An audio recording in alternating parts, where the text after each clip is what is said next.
आपनो city news channel का कारवा इस वक्त मेड़ता की बेटी लाडली मुदिता शर्मा यूपीएससी की परीक्षा में चयन होने के बाद पहली बार अपने गांव मेड़ता पहुंचने पर आपनो सिटी न्यूज चैनल की टीम आज उनके यहाँ पहुंची है और आपनो सिटी न्यूज चैनल की टीम की ओर से आपका हार्दिक स्वागत। सबसे बड़ी बात है हिंदी मीडियम की एक मेड़ता की जो बेटी है जिन्होंने यूपीएससी की परीक्षा में सबसे अच्छे आज तक के जितने भी जो इंटरव्यू हैं आज तक के जिनमें सबसे पहला स्थान प्राप्त किया है, इसके लिए भी आपनो सिटी न्यूज चैनल आपको बहुत बहुत धन्यवाद देता है। मैडम, आपने यूपीएससी की जो परीक्षाएं थी उसके लिए आपने किस प्रकार की जो कठिन परीक्षाओं को आम व्यक्तियों को सावधानी बरतनी चाहिए, किन किन चीजों की मुख्य बातों पर मुख्य बिंदुओं पर आम व्यक्तियों को ध्यान रखना चाहिए? मतलब इसमें आम और खास का इस परीक्षा में कुछ भी नहीं है। जो मेहनत करेगा वो अल्टीमेटली खास बन जाएगा। तो मैं यही कहूँगी कि मेहनत करें लगातार और उसमें बने रहें। परीक्षा का जो प्रोसेस है उसमें बने रहें और खुद पे विश्वास रखें। आपकी क्या दिनचर्या थी? सुबह उठने के बाद पढ़ने का क्या टाइम था? किस प्रकार क्या व्यवस्थाएं थी? मैंने सिचुएशन के अकॉर्डिंग हमेशा अपनी दिनचर्या रखी। जब मैं जयपुर थी प्रीलिम्स से पहले, तो वो जो लाइब्रेरी थी उसमें नाइट शिफ्ट अवेलेबल नहीं थी, तो मैं सुबह से शाम पढ़ा करती थी, सुबह 9 से रात को 10 बजे तक। उसके बाद जब मुझे ऐसी लाइब्रेरी मिली जिसमें नाइट शिफ्ट अवेलेबल थी, तो मैं फिर शाम से सुबह तक पढ़ा करती थी। तो मैं यही कहना चाहूँगी कि जैसा जो सुविधाएं आपके पास उपलब्ध है उसमें अपने आप को ढालें, ना कि जो उपलब्ध ना है उसके प्रति शिकायत रखें। हर जगह कहा जाता है इंग्लिश का होना अति जरूरी है। आप हिंदी मीडियम के होने के बावजूद आप इस मुकाम पे पहुंचने के पीछे क्या कहना चाहेंगे? मेरी तो शुद्ध हिंदी माध्यम से 12वीं कक्षा तक पढ़ाई हुई है। मैंने एमबीबीएस में जाने के बाद पहली बार पढ़ाई अंग्रेजी में की थी, लेकिन फिर भी मैंने बाय चॉइस इसमें हिंदी मीडियम लिया था क्योंकि हिंदी भाषा पर मेरी अच्छी पकड़ थी स्कूलिंग की वजह से।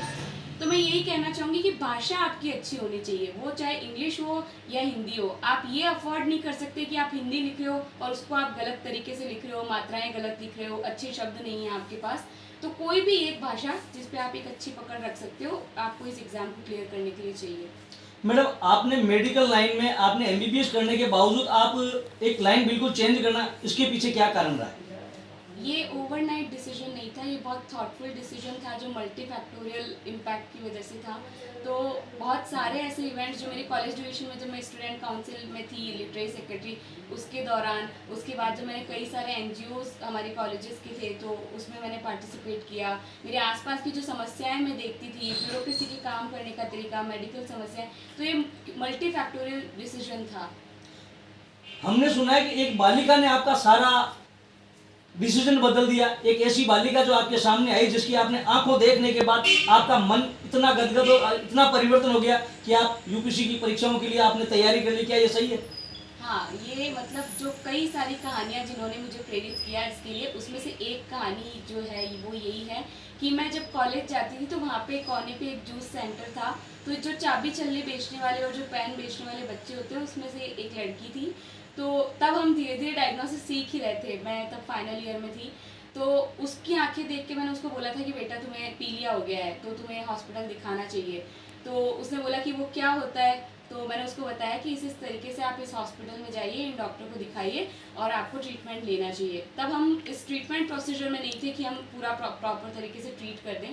तो बाद में अगले दिन मुझे लगा कि मैं उसको ले जाके दिखा दूँ हॉस्पिटल, बट उसके बाद वो लड़की मुझे कभी मिली ही नहीं उस एरिया में। मैंने कई लोगों से पूछा भी, बट किसी को नहीं पता था कि वो कौन थी, क्या थी, कहाँ उसका घर था। तो मैं अक्सर ही कहती हूँ एक लाइटर नोट पे कि वो जो पीली आंखें थी उसकी, तो उसने बड़ा मुझे प्रभावित किया इस डिसीजन के लिए। क्या ये मेड़ता की मीरा तो नहीं थी? जिस प्रकार मीरा ने अपना नाम पूरे विश्व में प्रेम दीवानी के नाम से और मीरा के पुजारी की आप पुत्री होने के साथ साथ उसी प्रकार आप मेड़ता का नया नाम रोशन करने के लिए मीरा तो कहीं नहीं आपके पास वहां नहीं पहुंची इस रूप में? बिल्कुल, मतलब मैं तो मीरा की कहानियाँ सुन के बड़ी हुई हूँ। मेरा तो पूरा बचपन ही मीरा जी के साथ बीता है। तो हो सकता है उन्होंने प्रत्यक्ष या अप्रत्यक्ष रूप से प्रभावित मुझे किया हो। इस तरीके की घटनाओं का कोई प्रत्यक्ष प्रमाण तो नहीं होता है, बट हाँ, प्रेरणा कहा जा सकता है। आप पहले भी एमबीबीएस करने के बाद सेवा में जब चयनित होने के बाद जो सम्मान आपको मिला, जिस नज़र से लोगों ने देखा और आपकी यूपीएससी में जब आपका चयन हुआ है उसके बाद जिन सम्मानों की जो ढेर लगी है उनको लेकर आप क्या कहेंगे? मतलब दोनों पेशे जो हैं, चाहे डॉक्टरी का पेशा हो चाहे ब्यूरोक्रेसी का, दोनों सम्मानजनक पेशे हैं। बस ये है कि जो नंबर होता है उसका हमेशा वैल्यू होती है।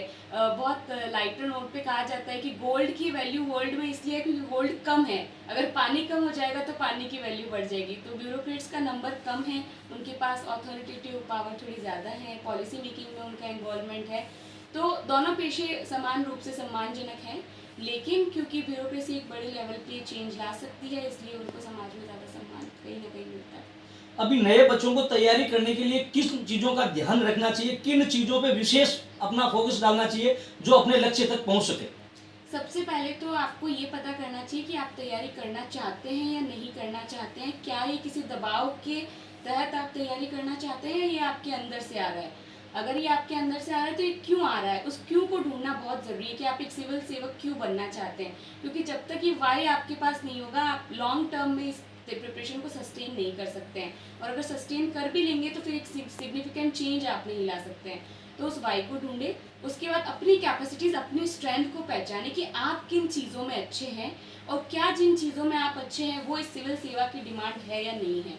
तो ये एक कॉन्टिन्यूस प्रोसेस है, मैराथन है, धीरे धीरे गलतियाँ करके सीखते जाएं और आगे बढ़ते जाएं। युवाओं को आप किस प्रकार का संदेश देना चाहेंगे? युवा हमेशा अपने लक्ष्य के जाने के लिए किन चीज़ों पर अपने आप में फोकस डालें?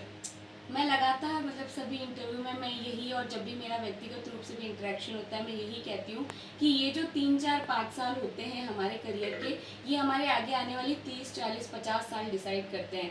तो अभी मन लगा के खुद पे काम करें, जितना ज़्यादा आप खुद पे अभी वर्क करेंगे उतना ज़्यादा आपको कहीं और वर्क करने का मौका मिलेगा। जब भी आपको सर्विस में ज्वाइनिंग मिलती है तो सबसे पहले प्रायोरिटी से आपका क्या काम होगा? कि आप इस चीज़ अब तक आपने दिमाग में ठान रखी है कि जाते ही मुझे सबसे बड़ी इस चीज़ पे मुझे ध्यान देना है?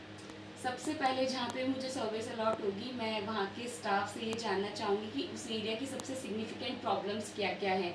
क्या कोई ऐसी अनटच्ड प्रॉब्लम है जिस पे ज़्यादा ध्यान दिया जा सकता है, या ऑलरेडी जो प्रिवेलिंग प्रॉब्लम्स है जिन पे थोड़ा कम काम किया गया और अभी संभावना है काम करने की। तो मेरा जो भी काम करने का तरीका होगा वो प्योरली ग्राउंड जो बेस्ड रियलिटीज़ होगी उसके फीडबैक पे बेसिस होगा। ये थे मुदिता शर्मा, मेड़ता की लाडली बेटी, जो यूपीएससी में 381 नंबर पर चयनित हुई है। और इन्होंने कई ऐसी चीज़ें बताई है कि एक मेड़ता की बेटी मीरा, जो प्रेम दीवानी के नाम से पूरे विश्व में अपनी अलग पहचान बनाई थी, पर आज ये एक मेड़ता की पहली बेटी है जिन्होंने यूपीएससी की परीक्षा में पहले अटेम्प्ट में इन्होंने अपने आप में 381 पर चयनित होकर अपने आप में अलग पहचान बनाई है। और इनके मन में कई ऐसी इच्छाएं हैं, इनके मन में कई ऐसी जो है जिसको लेकर ये आगे कुछ करना चाहते हैं। आपनो सिटी न्यूज़ चैनल से तेजाराम लाडनवा, मेड़ता सिटी।